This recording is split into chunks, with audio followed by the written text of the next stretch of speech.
everybody, and welcome back to my YouTube channel. Mama, can I see my bed yet? No, Ephemera, you have to wait. Okay, Mama. I'm sorry. I'll just wait over there then. Thank you, Ephemera. Right, today we're going to talk about setting up your perfect enclosure for your jumping spiders.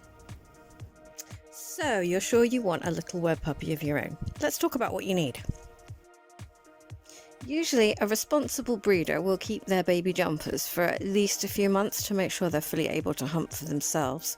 So they should have been through 5 or 6 molts before they head to their new homes. So with that, you will still be expecting a very tiny baby spider, known as a sling. A few millimeters can make a big difference in a spider's ability to thrive. Let's talk about homes. A sling can actually stay in a pretty small enclosure for a good few months before they'll need their permanent one.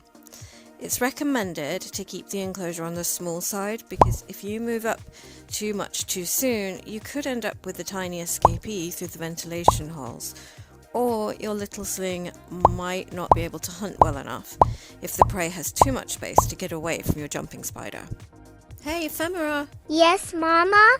You can say your bit now. Okay, sure. I'm a bit shy, so I'm gonna face this way and say it.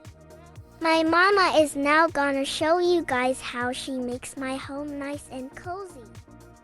Initially, you can use a small plastic tub or even a Starbucks cold drink cup.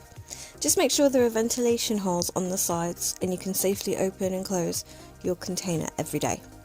You can always glue a little bit of mesh to the top of the lid just so there's no one escaping. Once you're happy that your little friend is hunting well and ready for some more space, you can look at the type of enclosure I'm going to show you today. Any good invertebrate shop will have something suitable. Amazon or even your breeder might sell setups or enclosure that you can buy. As always, I will link in the description. I go for an enclosure that's at least 20 centimeters tall because jumpers like to climb upwards, and one that has plenty of cross ventilation holes or holes on at least 2 of the 4 sides to ensure your spiders get enough and the right kind of ventilation. Most spider keepers prefer a front opening enclosure because spiders like to build their silk hammocks along the top of their enclosure. I have personally never had an issue with top opening as I'm just careful not to open too vigorously, and I can always just keep their little beds intact. For your new little spider, you want to be aware of keeping a good level of moisture. Some people think they can achieve that without substrate, but I feel much more comfortable using it for a few reasons. Number 1, I think it holds moisture nicely and gives me peace of mind knowing things are not too dry. And 2, I'm a believer in keeping springtails in my enclosures, and springtails live in the substrate. I'll talk more about them in a moment. The substrate I use is this. It's inexpensive and does the job perfectly for me.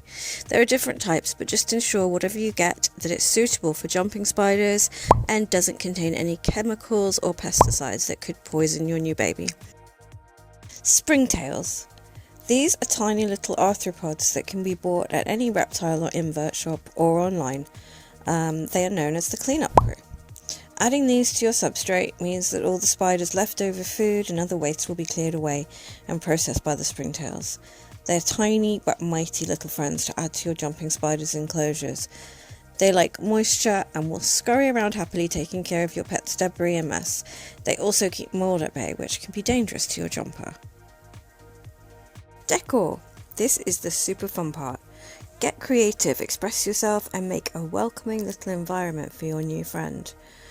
Jumpers love enrichment, so different textures and surfaces are great, and they love finding small spaces and holes to hide and build their hammocks. They also like to have ways to climb upwards. Things to be careful of. Anything natural like sticks or rocks must not have any pesticides on, and for safety should be heated for about 30 minutes on medium heat in the oven just to ensure no nasty bacteria. Faux flowers and leaves are a great option, or sticks that have been heated, and to be super safe you can even cover them in a non-toxic sealant like Mod Podge, which can be found in hobby shops or online, and this can also help keep the mold away. Why not try making something for your spider?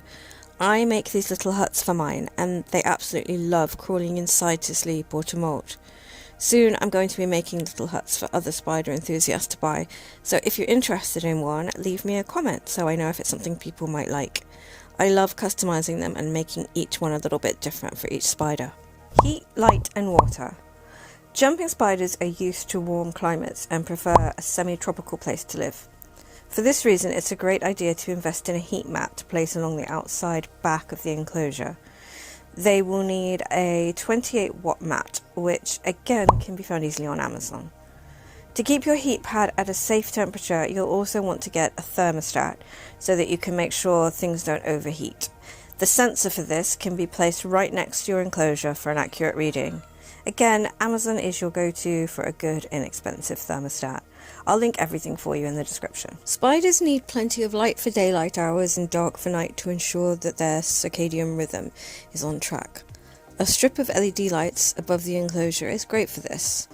Or I have a long LED lamp that hovers over with an arm, which is great. Finally, you will need a fine mist spritz bottle. Every day you'll want to spritz your enclosure with the finest mist. You want to spritz 2 or 3 of the sides lightly to keep moisture perfect and to allow your spider to drink. Do not give your spider water in a receptacle or bowl because a jumping spider's lungs are on their underside, making it easy for them to drown. So fine misting is how they like to get their moisture. Just to point out, the very important note that jumping spiders are not communal, guys. They do not cohabitate, and if you do try to house more than one together, you'll soon have just one very full and chubby spider. So with that, here are a few pictures of the finished setup featuring little ephemera. Please leave any questions or comments below and I'll hand you over to Finnegan.